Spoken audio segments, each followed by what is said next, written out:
Bună ziua! Astăzi o să mâncăm inele de ceapă cu sos dulce acrișor.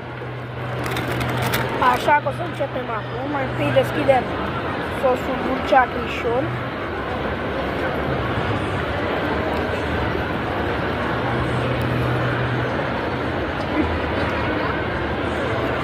Și onion rings de la Burger King.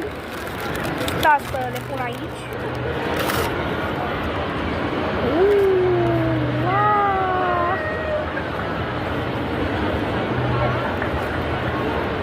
Una, o să încerc cu sos.